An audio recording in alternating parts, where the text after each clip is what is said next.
E aí, segundão, bom dia, tudo bem? Aqui é o professor Tiaguinho para mais uma aula de História. E hoje nós vamos continuar corrigindo as nossas listas de exercício, sendo o da aula de hoje a lista de exercício número 3, tá bom? Então peguem o lápis, peguem a borracha, abre o exercício no caderno, na apostila e vamos à correção. A questão 1 vem nos perguntar o seguinte: explique qual foi o primeiro produto explorado no Brasil durante o seu período pré-colonial. Repare que eu estou falando do período pré-colonial, não o período colonial, né? Não do início da colonização, mas do período pré-colonização. E durante esse período pré-colonização, o primeiro produto explorado foi o pau-brasil, tá bom?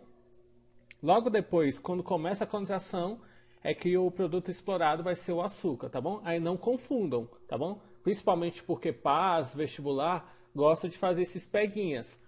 Geralmente vem a pergunta bem assim, afirmação: no período colonial, o primeiro produto explorado foi o açúcar. Certo ou errado? Certo.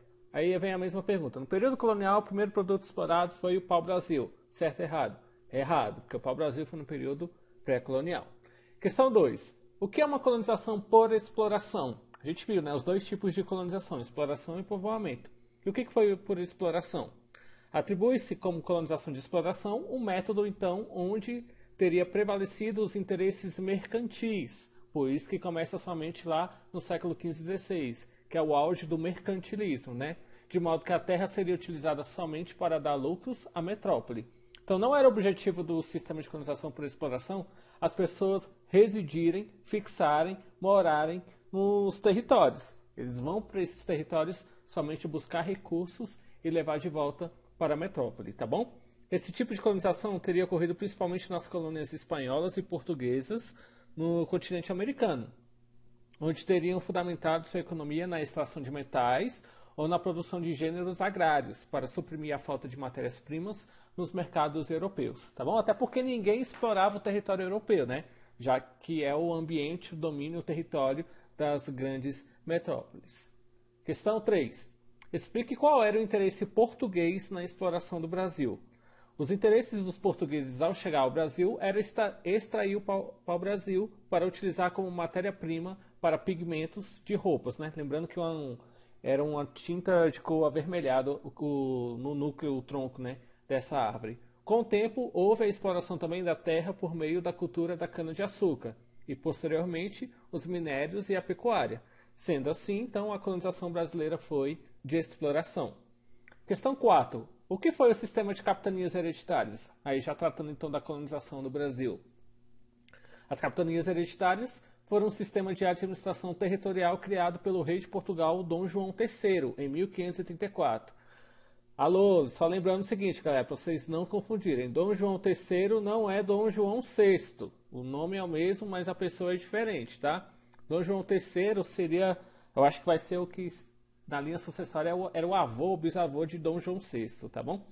Esse sistema consistia em dividir o território brasileiro em grandes faixas e entregar a administração para particulares. Então era criar 15 capitanias, 15 faixas territoriais e entregar cada uma dessas capitanias para uma família diferente, uma pessoa diferente, né?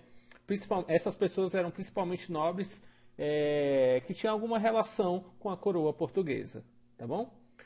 5. Quais capitanias hereditárias que obtiveram sucesso? E por que esse sistema fracassou? A gente fala que somente duas capitanias é que teve mais sucesso. A capitania de São Vicente e a capitania de Pernambuco, tá bom?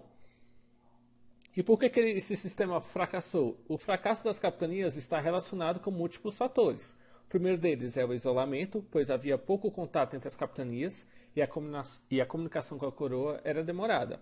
A falta de investimentos e recursos para desenvolver as capitanias e a inexperiência administrativa dos donatários, né, que eram os donos dessas capitanias. Foram outros fatores, então, todos esses foram outros fatores de relevância para o fracasso desse sistema, tá bom? 6. O que foi, então, o governo geral? Esse sistema que vai substituir as capitanias hereditárias. O governo geral, então, ele foi um sistema no qual era instituído um governo centralizado na colônia. Se o sistema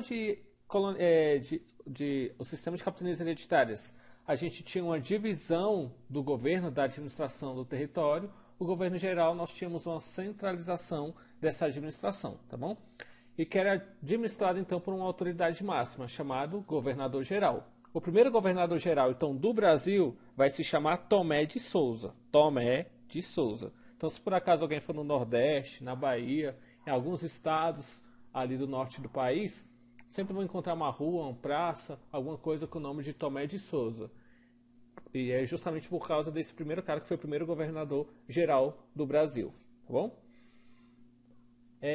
7. Qual foi o nome, então... Ih, acabei dando a resposta antes da hora. Qual o nome do primeiro governador geral do Brasil e qual cidade foi fundada para ser a primeira capital do Brasil, do país, né, no caso?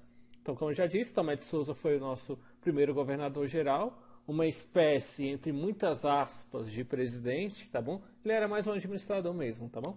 E fundou a cidade de São Salvador no ano de 1449, onde hoje é a cidade de Salvador. Então, Salvador foi a nossa primeira capital da história do Brasil.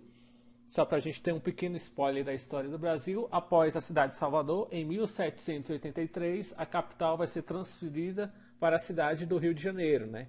Onde vai ser uma cidade mais estruturada, onde os portos vão ser maiores para receber as embarcações que vinham de Portugal. E no ano de 1960, outra capital é criada no Brasil, este quadradinho aqui no centro-oeste chamado Brasília. Bom? Turma, ficaram com alguma dúvida? Algum anseio, alguma angústia? Nenhuma? Lembrando que, se ficarem com algumas dúvidas, vocês podem me procurar no WhatsApp, que eu estarei disponível para tirar as dúvidas de vocês, tá bom? Lembrando que não deixem de corrigir essas listas de exercícios. Logo, logo a gente vai começar a fazer algumas avaliações com vocês. E se vocês tiverem os exercícios errados no caderno ou na apostila, vocês vão responder errado para mim na hora que for o teste alguma avaliação. Beleza? Muito obrigado, turma, pela atenção. Um forte abraço e até a próxima.